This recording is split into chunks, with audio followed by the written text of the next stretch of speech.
Почитувани гледачи, добро вечер. Јас сум Гордана Дувњак, а вие сте на вистинската фреквенција и ја го гледате најновото издание на Правда и неправда. На неполни 10 дена сме до 1 мај, Меѓународниот ден на трудот. Тоа е доволен повод за да позборуваме отворено за состојбите во судската администрација. Во поновата македонска историја, во 2 наврата, судската администрација го искажа своето незадоволство и презеде радикални чекори.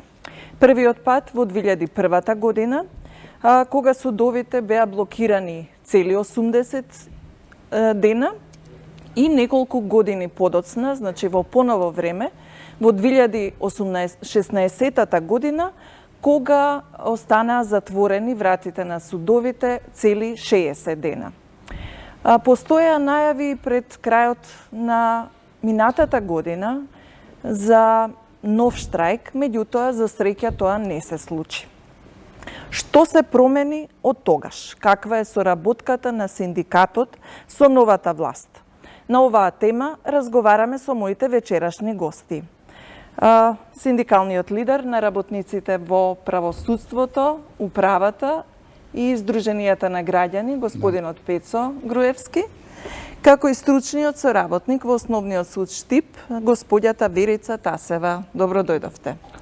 На почеток морам да кажам дека вечерва побаравме и гостин и представник од Судскиот совет, меѓутоа бевме од нивна страна одбиени заради предстојниот избор на нов председател и заменик во Судскиот совет, но председателот, се уште актуелен на Судскиот совет, господинот Зоран Караџовски, се согласи да сними кус разговор со мојот колега Игор Стефановски и во текот на вечерашнава емисија во неколку наврати ќе пренесеме извадоци од тоа интервју и се надевам заеднички ќе го коментираме. На почеток, добро дојдовте. Добро, најдовме. Ќе почнам, господине Груевски, со вас. За почеток, неколку основни податоци. Колку број судската администрација во државата, кого се застапувате и покрај тоа што во називот на синдикатот се препознава кои се категориите на граѓани вработени кои што вие ги застапувате? Па вака, прво на почеток сакам да искажам едно задоволство што после толку години една телевизија, една емисија ни дава шанса да разговараме, да дебатираме за проблемите на судската администрација и покрај тоа што имавме повеќе штрајкови така натаму, мислам дека е ова една емисија во која ќе ги искажеме проблемите. Жалам што нема представник на Судскиот совет, но што е тука? Во синдикатот на УПОС членуваат вработените во правосудните органи, значи тоа се судовите и јавните обвинителства. И можам да кажам дека во изминативе години најактуелни прашања, најактуелни проблеми кои со години не се решава и се отложија беа во правосудството и можеби затоа и во јавноста се добиваше впечаток, дури понекогаш ќе погреше во најавата дека сме ние синдикат на судството, иако сме и за управата, и управата е во значително поголем број. Колку членови застапува вашиот синдикат? Ние имам прилика околу 1400 членови во правосудството, а бројката на вкупниот број вработени е, мислам, негде околу 1800. Така. Пред да продолжиме на оваа тема, ќе ја прашам господјата Тасева неколку основни податоци за подобро представување пред гледачите. Колку години сте стручен соработник, на каква материја работите? Стручен соработник сум од 1 септември 98, значи до 1 септември 21 година ќе наполнам. И цело време сте стручен цело соработник? Цело време вработена сум со правник, со положен правосуден, како стручен соработник, само по законот за судови, тогаш важеше 98 година. Работев на различни материи, моментално работам на граѓанска материја, сум работела и на кривична, на времето кога извршното беше кај нас, немаше приватни извршители, работев и на извршна материја, на регистрација на фирми, буквално на сите материи. Не можам да одолеам да не ве прашам уште на почетокот. Дали до сега сте се обидувале да станете судија или обвинител? Да, повеќе пати имам конкурирано и за судија на Основен суд, за судија на Управен суд и за јавен обвинител. Зошто не сте избрана? Не бевте доволно стручна по проценките на судскиот совет или важеа некои други критериуми? Па, веројатно некои други критериуми. Ние сме една цела генерација на стручни соработници за кои тврдам дека можевме да понудиме квалитет, добар квалитет, кој едноставно сме, како да кажем, жртвувани генерации. Да, ќе зборуваме и за тоа понатаму. Сакам да ве прашам, господине Груевски, јас во најавата споменав дека некаде пред Нова година, во декември, средината на декември, во неколку ваши јавни настапи, не исклучивте можноста дека во знак на незадоволство можно е да има и трет голем штрајк. Но тоа не се случи. Што се промени за да го откажете штрајкот? Па вака, штрекувавме 60 дена и за тие 60 дена власта се оглушуваше едноставно нашите барања, а прашањето не беше толку сериозно да не може да се реши и да биде игнорирано 60 дена. Се работеше за барањето и судските службеници да бидат изедначени во правата во поглед на додатоците на плата, како што тоа го добија судиите, јавните обвинители и јавно-обвинителските службеници. Некој како намерно ги заборави. Па моравме да ги подсетиме, бидејќи не го слушна нашиот глас, моравме да организираме штрајк. Меѓутоа, ни штрајкот не беше доволно помена и согласно законот, судските службеници беа казнети со намалување на нивните плати за време на штрајкот за 40% од нивната плата, што на незаконски начин беше одземено. Значи, мораме да направиме разлика. Законот го предвидува тоа, но на овој начин на кој беа одземени, можам да кажам дека насилно беа одземени тие пари.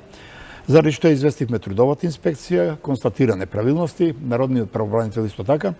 И ние по завршувањето на штрајкот рековме дека овие пари мораме да ги земеме назад на нашите членови, дали тоа ќе оди со судски тужби преку суд или пак со новата влада која веќе тек да се формира, да разговараме, да преговараме и да изнајдеме решение со цел да не се оди судски. За среќа изнајдовме решение и малку... Кои беа главните барања кои што ги истакнавте на средбата со министерката за правда Рената Десковска? Па со министерката Рената Десковска главното барање беше, значи уште пред министерка Десковска, мислам дека претходниот министер требаше да инициира донесување на закон, односно измени на законот за судска служба, во кој со два члена ќе беа вградени додатоците и тензиите ќе беа смирени. Меѓутоа, со доаѓањето на министерката Рената Десковска, ние влеговме во преговори и баравме подхитно да се донесе законот затоа што останатите категории, судиите, обвинителите, обвинителски службеници го имаат тоа право и може судски да си го остварат своите права. Значи, во тој поглед судските службеници беа хиндекипирани, го нема едноставно тоа право. Успеавме некако заеднички со разбирање, со притисок од наша страна и негде пред Нова година да се донесе законот, измени на закон за судска служба, со што сега и судските службеници го имаат тоа право и веќе Значи, веќе е создадена законска рамка, меѓутоа надоместоци се уште не се исплаќаат. Тука ќе ве замолам да ја слушнеме заеднички изјавата на председателот на судскиот совет. Ја молам режијата првото парче од разговорот да ја пушти. Здруженијето на синдикатите најмногу реагираат на неисплатените додатоци на плати и сега тие се во дилема, велат кој е надлежен да им доделува додатоци на плати или повисоки плати како што и бараат на секој нивни штрајка. Според вас, нивното прашање е дали вие сте надлежен како председател на судски буџетски совет или кој? Согласно Законот за судска служба, до 31 декември 2018 година такво право судските службеници нема. Со тоа право формално правно се стекнуваат со донесувањето на Законот за изменување и дополнување на Законот за судска служба, каде што е предвидено отприлика слично или исто како и за судиите да имаат право на додаток на плата, значи тоа не е плата, не е зголемување на плата, додаток на плата во износ до 35%. Во тоа законско решение, исто како и во Законот за плати на судиите, стои дека претходна согласност по правилник изготвен и донесен од страна на судскиот совет треба согласност да даде министерот за финансии. Значи, на почетокот на јануари, кога стапи на сила тој закон, Судскиот совет веднаш го изготви правилникот согласно овие измени на законските решенија и го достави до министерот за финансии на добивање согласност. Со мали забелешки еднаш ни беше вратен правилникот, двата правилника, и за судиите и за судските службеници, и конечно по корекциите од наша страна како судски совет тие правилници се донесени. За жал, фати периодот на избор за председател на државата, така што формално правно, почитувајќи го член 8а од изборниот законник, не може да се врши исплата на додатоци на плата, ниту за судиите, ниту за членовите на судскиот совет, ниту за судските службеници. За тоа се сите судски службеници информирани и во одлуките досега што ги има формално правно донесено судскиот буџетски совет, известно и сигурно е дека по завршувањето на процесот на избори, значи за председател на државата и локалните избори за тројцата градоначалници, дека ќе се врши исплата во оналков процент колку што има слободни финансиски средства во моментот во судскиот буџет. Правото е до 35%, меѓутоа, бидејќи откако сум јас председател, министерот за финансии, односно со буџетот на Република Македонија не се обезбедуваат посебни средства за овие износи, Судскиот буџетски совет секогаш врши анализа на буџетот и доколку има слободни средства, тоа и во согласноста на министерот за финансии, тие средства се распределуваат. Морам да потенцирам, до 31 декември 2018 година такво право на додатоци на плата судските службеници нема. И нашата борба како судски совет и на сите судии беше тоа право, како што го имаат формално правно судиите, да го имаат и судските службеници. Јас откако сум председател, нели за скоро време, во мај 2016 година, беше организиран штрајкот на судската служба и во таа борба ние не престанавме да се бориме за тоа. Една од причините заради која што не беше исплаќан ниту додатокот на плата за судиите беше да бидат во рамноправна положба, за да не предизвикуваме немири кај судската служба, зошто добиваат додатоци на плата судиите, а не судските службеници. Го чувте првиот дел од одговорот на господинот Караджовски, имате ли некаков коментар?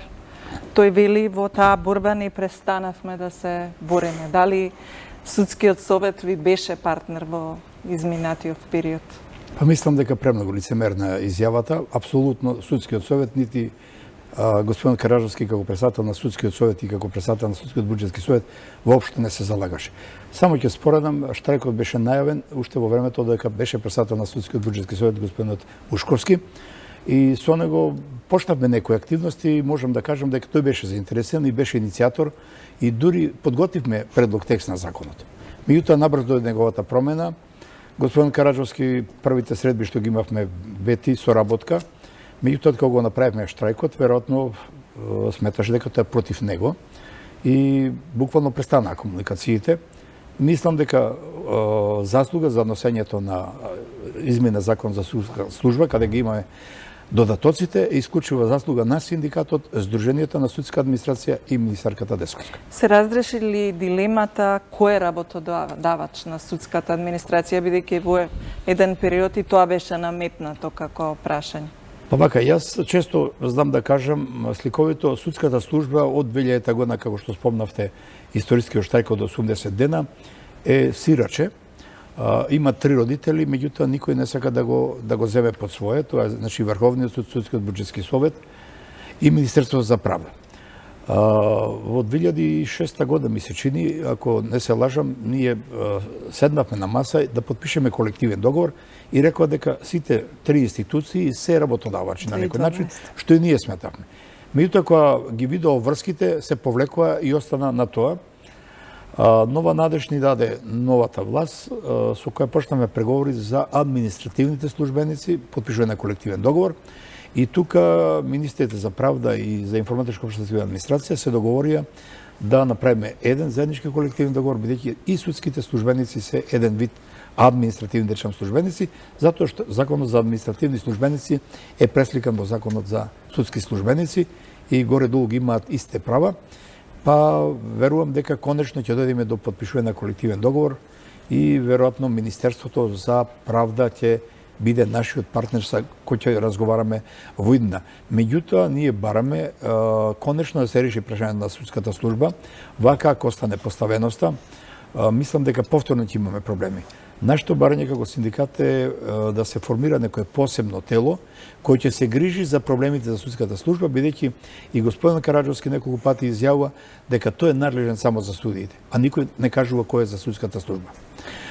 Значи, со цел да не дојде до такви проблеми во иднина, јас се надам дека министерката го свати нешто барање и со измените на законот ќе го добиеме тоа место и ќе бидеме веројатно и инволвирани како синдикат во заштита на правата на судските службеници во неколку други тела, како што е судскиот совет, односно советот на судска служба, се извинувам, и во судскиот буџетски совет, каде што ќе имаме и увид и своје влијание во распределбата на средствата.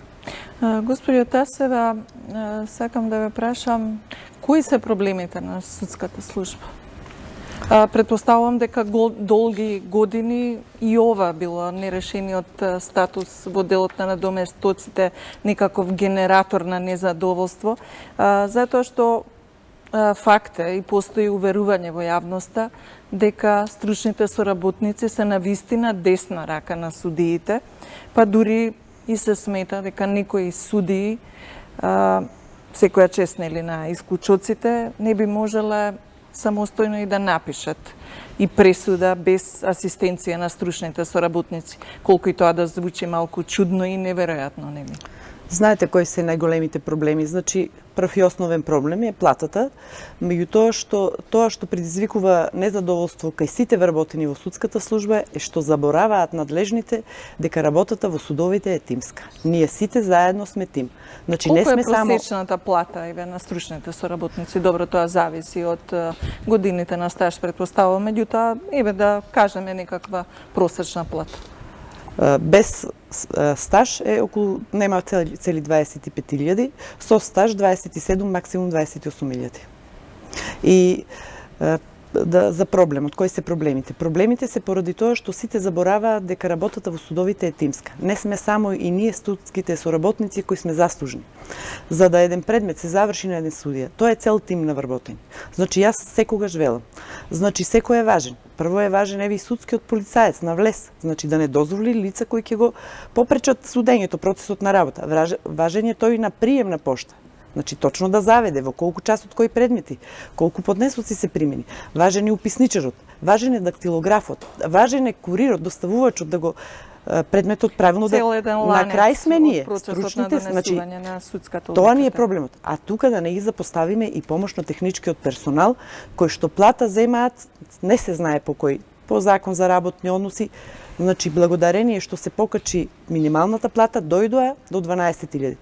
Хигиеничарите, возачите кои возат председатели на судови, судии зимаат 15.000 плата. Значи, тие се навистина ниски плати. Еве потрошувачката кошница на синдикатот која земеме, значи вработените во судовите, двајца ако има вработени референти не можат да ја остварат. Поголемиот дел од вработените плата под просекот. Затоа ние кога беше штрајкот, тоа го знаат и судиите, тие ни дадоа поддршка. Ние во најголемиот број судови имаме и поддршка со подпис од судиите. Тие знаат. Дури и кога беа и надоместуците во прашање. Во контекст еве на ова, на изјавата на господинот Караджовски. Немаше волја кај судскиот совет за додатоците. Кога имаше волја, да подсетам, сигурно се сеќава и председателот на синдикатот. Ние почнавме штрајк од 18 мај 2016. Тие на почетокот покажаа добра волја и не ни задржаа плата за еве тој пола месец. Потоа некако некој инат се створи иако барањето финансиски гледано беше празно. Во тој момент не предизвикуваше финансиски импликации. Како некој инат, тука е проблемот. Значи, ние сме тим. Ние сме дел од еден тим и мора така да сме вреднувани. Господин Негроевски. Оно што е битно, сакам да кажам дека судската служба е под републичкиот просек. Значи сите вработени се под републичкиот просек со исклучок на стручни соработници кои го достигнуваат. Значи 90 и насто од судската служба е под под просекот на републиката. Очекувате ли дека сега по завршувањето на изборите владата или Министерството за финансии ќе го реализира ветеното и дека ќе бидат исплатени надоместоците на плата? Надоместоците, како што кажа председателот на Судскиот буџетски совет, веќе за март има одлука и месечно ќе се носат одлуки, зависно од средствата, како што кажа. Јас се надевам дека ќе имаат поголемо разбирање и мора да имаат поголемо разбирање. Прво ние треба да го потпишеме колективниот договор, да утврдиме поголеми права, да речам. А во делот на платите, исто така судската служба мора да добие зголемување на плати, бидејќи имаат енормно ниски плати. Се надевам на подобра соработка со едната власт, меѓутоа сепак сметам, ево скоро 2 години од нејзиното формирање, некако споро ги тераме работите и не би сакал, не дека ние не сакаме штрајк. Напротив, ако членството го бари, ако сме незадоволни, нема причини зашто да не организираме. Меѓутоа, мислам дека во судството доволно е со штрајкови, треба на маса со диалог да ги решиме прашањата конечно, затоа што рековте ви во најавата од 2001 година овие проблеми континуирано седат. Да, но тоа ќе се согласите се радикални мерки кои што значат блокада на судовите, одложување на судски рочишта, а во ваква ситуација тоа никому не му оди од рака и од полза, да. Затоа треба да интервенират на време, да синдикатот биде вклучен како социјален партнер и она што со години се таложило, да кажам, по некоја забрзна постапка да го решиме, затоа што, како што реков, многу години назад не се решава најосновни прашања. Само ќе кажам, штрајкот од 2001 година беше да и судската служба добива топол оброк и превоз во висина како што добива судиите. Отприлика тие добива 5000, а судските службеници добива 3000. Зошто таква разлика? Исто и тие јадат, исто и тие патуваат до работно место. Значи беше, уствари 2300 добива. Значи беше многу минимално барање, второто барање беше исплата на минатиот труд, кој само фиктивно, не само на судската служба, него воопшто на цела државна администрација се исплаќаше, кој синдикатот преку Уставен суд дури 2009 година го доби и минатиот труд почна и фактички да им се исплаќа на вработените службеници и судски. За 2 дена во Судскиот совет ќе се избира нов председател и заменик. Очекувате ли можеби подобра соработка со новиот председател, кој што по функција и председател на Судскиот буџетски совет? Па мораме да очекуваме и јас се надевам дека новиот председател ќе биде помудар да разговара со синдикатот. Јас уште првиот работен ден ќе испратам барање, бидејќи имаме потреба во однос на делот на задршките за штрајкот, за кои сметаме дека се незаконски одземени. Во преговори со премиерот беше договорено да се изнајдат законски можности и на вработените во судството да им бидат вратени. Значи, обезбедени се финансиски средства од страна на владата, ќе бидат префрлени на судскиот буџет и мораме веднаш да разговараме со новиот председател, да го реализираме тоа, бидејќи ако не го реализираме, се навршуваат 3 години и побарувањето ќе застаре. Значи, ние ќе мораме во текот на месец да го решиме или да одиме судски со цел да ги добиеме тие пари, за да не застаре побарувањето. Господине Тасева, колку револ предизвика одлуката на Судскиот совет да ви бидат исплатени само 60% од платите за време на штрајкот? Значи, револтот беше голем, иако кога донесувавме одлука за штрајк, ние бевме спремни дека ќе ни задржат од платата, имат така законска можност, а револтот беше поради незаконитата постапка. Значи, тоа беше со наредби, групно, на список, по список на лица на кој. Значи, се случуваше и се случи во секој суд, лица штрекувале, им задржуваат, штрекувале, не им задржуваат. Буквално по симпатии. Значи, селективен пристап. Селективен и незаконит. Значи, не се задржува така. Значи, мора да се знае колку, зашто и да се знае зошто. Значи, мора со решение на кое ние би имали и право на жалба. Сега ќе замолам режијата да ни го пушти вториот дел од одговорот на господинот Караджовски, кој што токму се осврнува на овој дел околу штрајкот во 2016 година и искусувањето на платите. Синдикатите негодуваат и дека тогаш тие што штрајкувале во тие моменти биле дури казнати од плата. Зошто е тоа така? Затоа што така пишува во Законот за судска служба. Јас јавно имам негодувано на тоа законско решение, меѓутоа извршната и законодавната власт тоа законско решение не го смениле и тоа се уште е постојно. И секогаш и во иднина додека е тако законското решение, секој оној што ќе штрајкува нормално треба да биде свесен дека ќе добива плата 60% од предвидената согласно закон. Ние не можеме да отстапуваме од законските норми.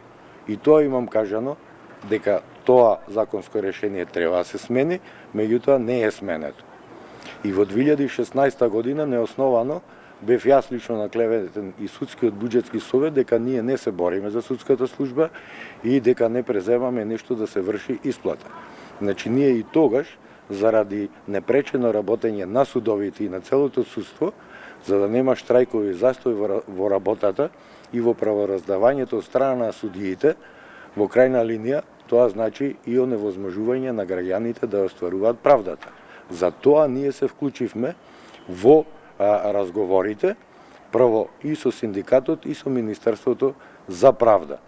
Инаку, ниту судскиот совет, ниту судскиот буџетски совет има директни надлежности во тоа дали судските службеници или судиите ќе земаат додатоци или нема да земаат и во колкав процент, затоа што тоа и платите и додатоците се утврдуваат согласно закон.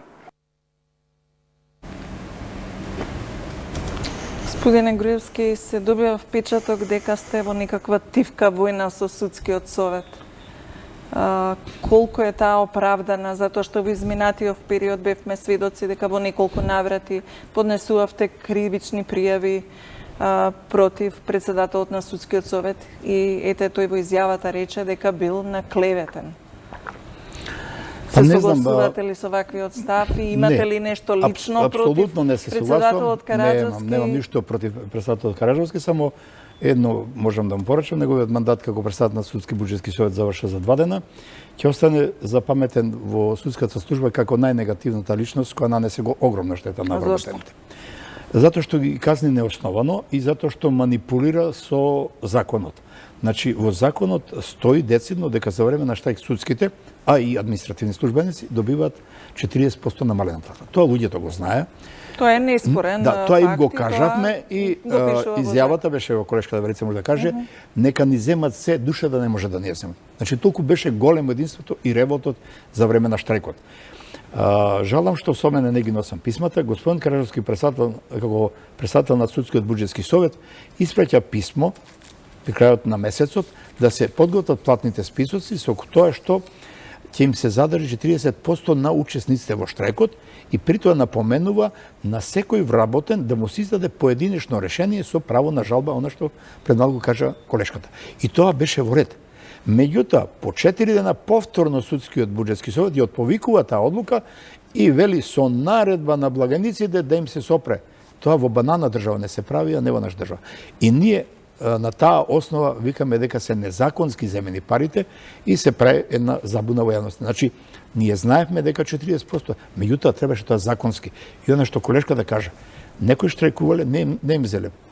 Во некои судови некој користел годишен одмор и за време на годишниот одмор му е 40%. Значи, се направи еден хаос, се казнува луѓето по симпатии. Врховниот суд кој исто така штрајкуваше, не им задржа. Во основниот суд во Кавадарци до последен момент имавме проблем, значи председателот на судот не сакаше едноставно да спроведе таа одлука на судскиот буџетски совет и на барање на самите вработени да земат плата, рекоа дајте ни поединечни решенија за да земеме плата, имаме кредит за плаќање.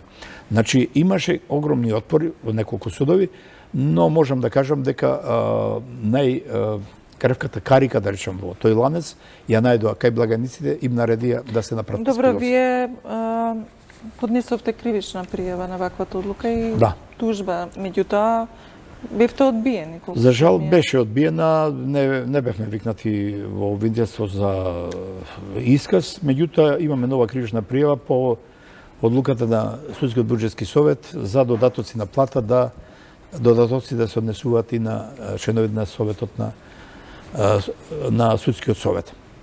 Тоа законот не го дозволува, бидејќи децидно се наброени во кои судови, и сметавме дека е тоа злоупотреба на службената положба на господин Караджовски, и натаму сметаме и како што гледаме. Очекувате ли дека во тој дел ќе има некаква одговорност? Па јас мислам дека конечно во оваа држава треба да има одговорност за сите и да бидеме еднакви пред законот. Како синдикат реагиравте неодамна и на тоа што судството се поднови со нови автомобили.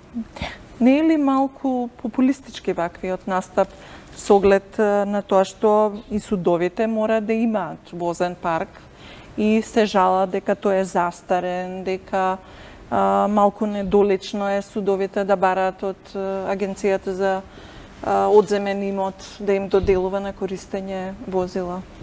Значи вака. На што точно се однесуваа вашите забелешки? Ние никој пат нема да реагираме доколку бидат задоволени основните барања на судската служба. Ова за синдикатот е своевременно луксузирање.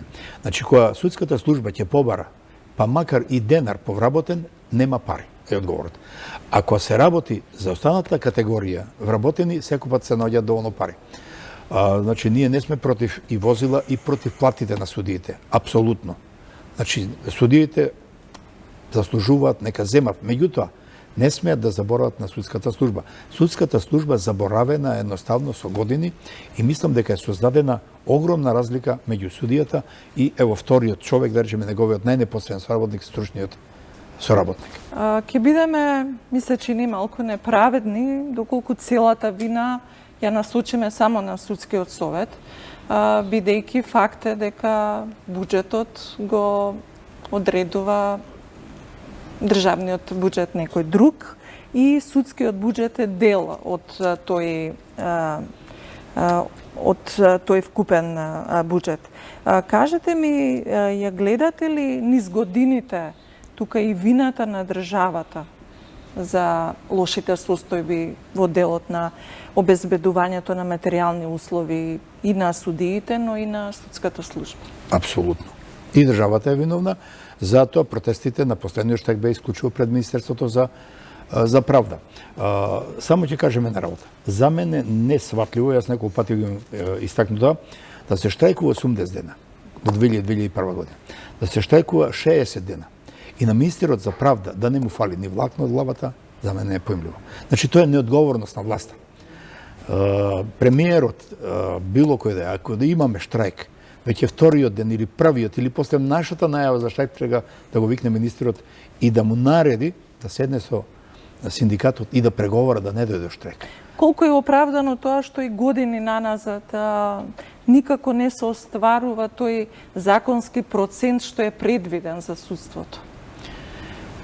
И некако кога се куси од буџетот се добива впечаток дека најлесно од судството да се скуси.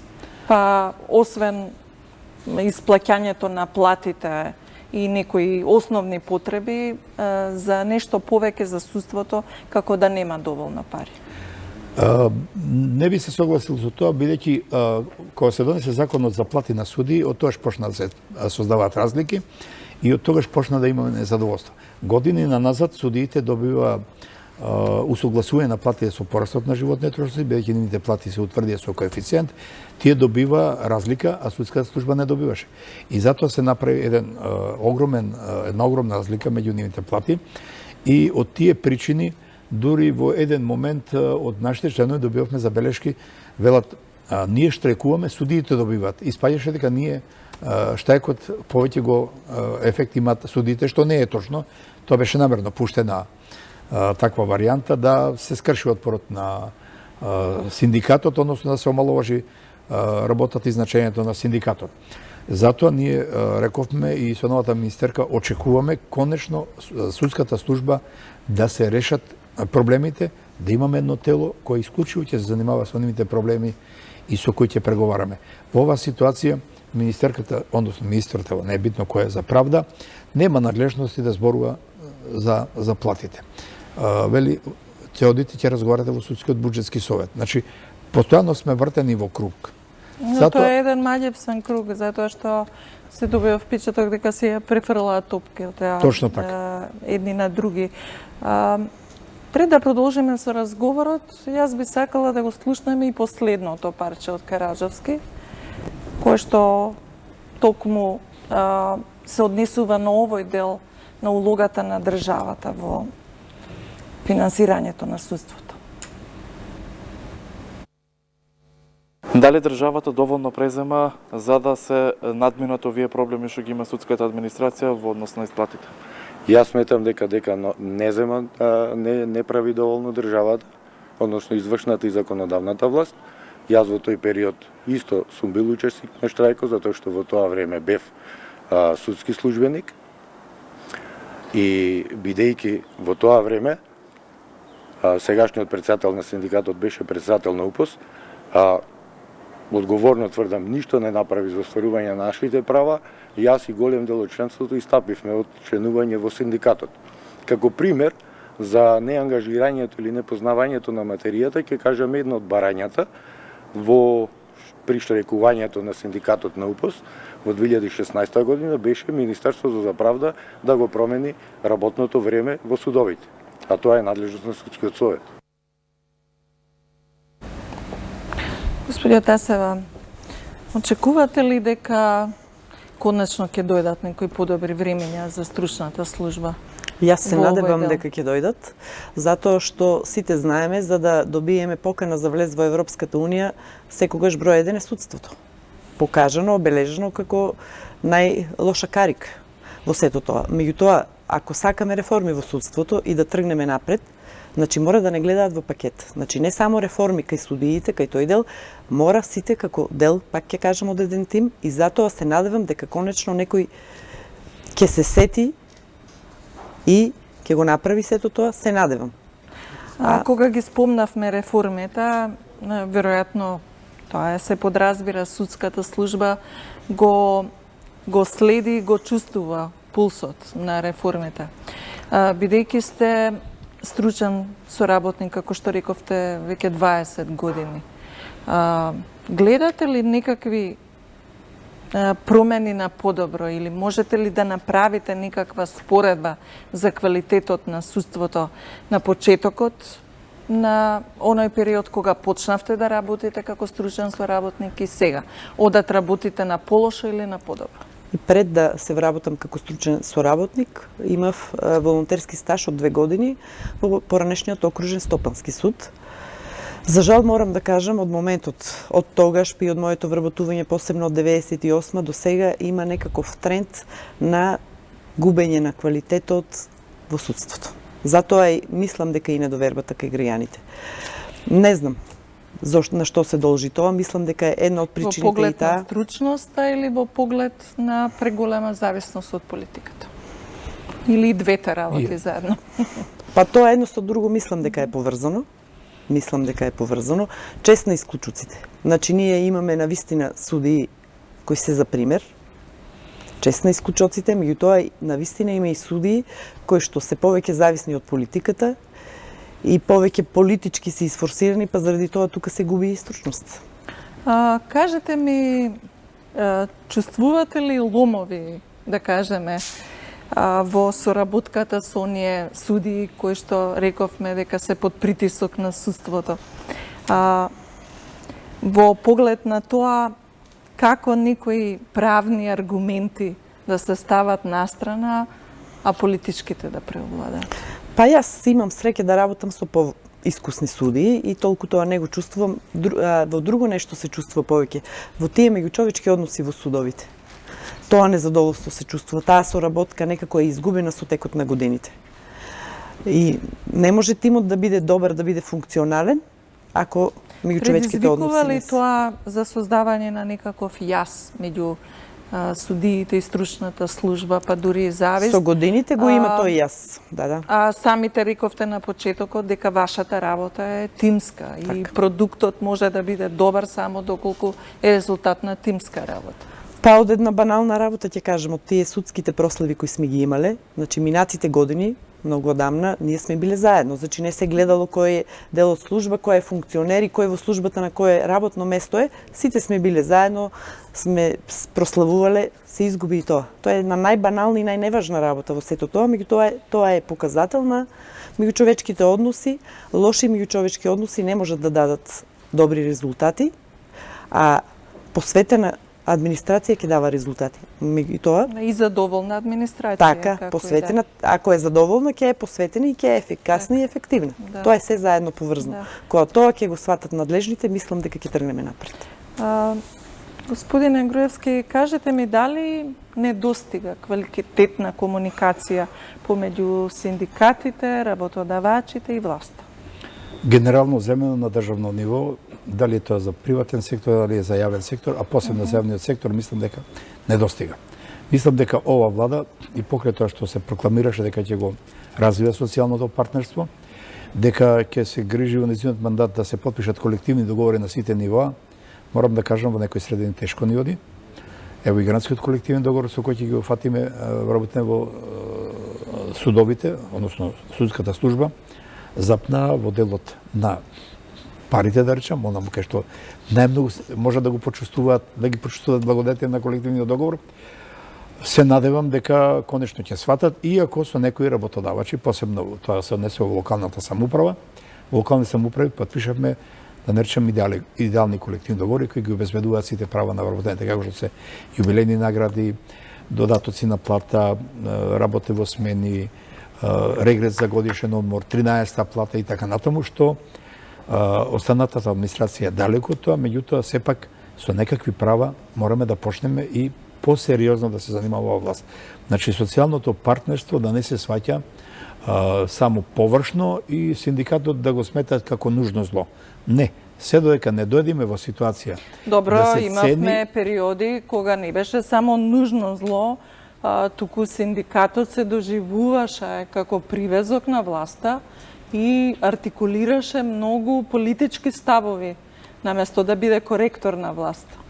Во право сте, овој синдикат беше баш против тоа и бевме иницијатори за промена на бившиот поранешниот председател. Со оглед на тоа што сметаме, имате во моментот вака многу верба во сегашнава власт, нема ли да се доведете во ситуација и вас да ве критикуваат? Не реков, сте поддржувач на актуелната во ниеден владеечка момент гарнитура. не реков дека имаме верба, имаме само надеж и реков на почеток дека премногу споро, веќе 2 години, меѓутоа конкретните резултати не се охрабрувачки, морам да кажам, во делот на социјалниот диалог, на социјалното партнерство и на потпишување на колективни договори.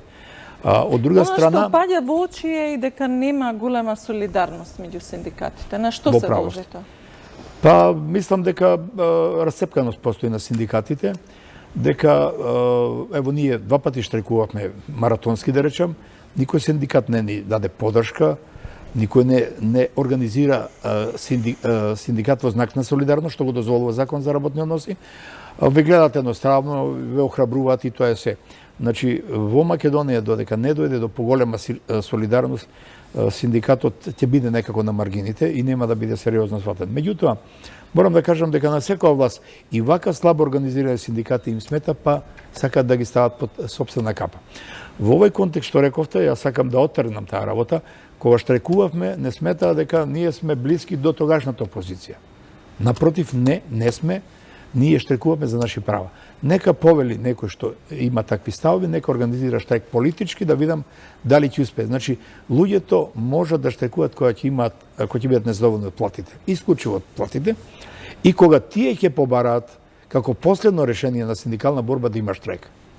Ако луѓето не побараат, било кој да е лидер и колку да е авторитетен, не може да се организира штрајк. Значи, единството во 2016 година беше огромно, штрекува вработени кои беа членови и на една и на друга партија и неопределени така натаму, беше големо единство, затоа што целта беше, залогот беше голем, да се избориме за еднакви права. И морам да кажам, многу е тешко да се штрекува. Да. Значи, многу е. Ние со здравје буквално го плативме сето тоа. Значи, не е едноставно воопшто. 60 дена штрек никако не е едноставно. Да се донесе За на вработените таква катастрофа. одлука е многу тешка. Да. Не само заради овој момент финансиски. Не е само на нас ни е најтешко странките да ги враќаме назад, адвокати Значи, тие се наши соработници. Да. Значи, Кога веќе ги спомнавме странките, колку се покаже исправно барањето на синдикатот за флексибилно работно време од 7:30 до 8? во судовите не е флексибилно. Судскиот совет донесе одлука од 7:30 до 15:30, меѓутоа задоволни се вработените со тоа што работиме од 7:30, затоа што како порано од 8:30 до 16:30, значи бевме посебно преку зима, буквално цел ден од темно до темно, како што велат. Како Македонија ќе се усогласува, да речеме, со Брисел, каде што администрацијата работи од 9 до 5? Па работи од 9 до 5, ама друг е стандардот, други се условите, начинот на живот, стилот на живот, се е подруг. Да. Кога ова го споменавме, господине Груевски, сега вие имате едно ново барање, нова иницијатива до владата за намалување на работната недела. Така. И за намалување на работните часови во текот на денот од 8 на 7. Колку е оправдано ова барање и дали го темелите на некакви анализи? Па оправдано нашето барање, бидејќи да можам да кажам тоа е европски тренд. Вчера читав дека во Велика Британија веќе се размислува, има иницијатива за 4-дневна работна недела. Значи со тоа ќе се намали работното време. Значи петок ќе биде неработен, сабот и недела, колку што можев да видам. Мислите дека владата ќе има слух за вашето барање? Па вака, ние го испратиме барањето уште пред 2 месеци, за жал до сега немаме одговор ни од Министерството за труд и социјална политика, ни од владата. Меѓутоа тие треба да бидат иницијатори, да направат анализи, да земат неколку организации каде што ќе се видат ефектите од тоа и дали можеме да преминеме. Ние секако не сме убедени дека тоа можеме да направиме со една измена на закон и така натаму, нека се направат анализи. Синдикатот ќе биде иницијатор на неколку расправи на оваа тема за оправданоста. Ќе ги доставиме до владата, меѓутоа мислам дека и владата треба да покаже големо разбирање, особено што е социјалдемократска и се залага за права на работниците. Едно од вашите барања беше измени во законот за празници, па барате да се врати славењето на 2 мај и на 2 јануари. Некој ќе рече дека фокусот го ставате на славење, а помалку на суштински прашања како што се правата на работниците. Значи вака, тоа барање не се однесува само за вработените во судска служба или за администрацијата, тоа е барање за сите работници. Не се работи за славење, туку се работи за една традиција која беше добра и мислам дека со 2 дена прослава, односно одбележување на празникот на трудот, беше многу поинаку, се напуште една убава традиција. Мислам дека на тој начин ќе можеме и тие првомајски протести кои треба да бидат организирани како синдикати и да излеземе со барања до владата, ќе бидат и помасовни, а вака 1 мај обично луѓето го користат за излети, патување и така напред. Да. Се обидувавме ние како синдикат во 2015 година, имавме еден, да речем, импозантен протест во врска со законот за административни службеници, а тука беа опфатени судски службеници, зарад неповолните решенија и мислам дека покажавме дека и синдикатот може да биде не да оди на скара и да манифестира некакви импровизирани решенија, туку да организира протести како сите светски синдикати. Што може да се очекува, прашање и до двајцата, за 1 мај? Па ќе има дел од вработените, нас не навикна синдикатот на упус на првомајски протест, веќе се навикна нашите членови, дел ќе отидат на протест, дел нема, како и секогаш мислам, последните години. Со какви барања ќе настапите на овој 1 мај? Значи вака, морам малце пошироко да кажам, синдикатот на УПУС како членка на ССМ изминатите 7-8 години самостојно организираше протести за 1 мај, веќе ССМ под тоа раководство на некој начин беше подложен на рака на власта и не организираше протести. Нашите протести со синдикатот на новинари, на клиничкиот центар, на културните работници и така натаму беа навистина добро посетени, меѓутоа таа повелба за солидарност која имавме меѓу тие синдикати некако не се снајде и веќе формално не постои. А оваа година синдикатот УПУС како членка на ССМ, заедно со ССМ ќе излезе на протест и ние донесовме одлука да бидеме дел од тој протест. од Сојузот на синдикат на Македонија, односно дел од тие 18 синдикати кои се во рамките на Сојузот на синдикат на Македонија. Значи, и ова година излегуваме на протест, но да речем не сме ние главните, тука е главен Сојузот на синдикат на Македонија. Јас ви благодарам за вечерашното учество во Правда и неправда. Тоа беше се за вечерва. Се гледаме, почитувани гледачи, за 7 дена на истото ова место. Ви благодарам за вниманието со кое што не следевте. Имајте убава вечер.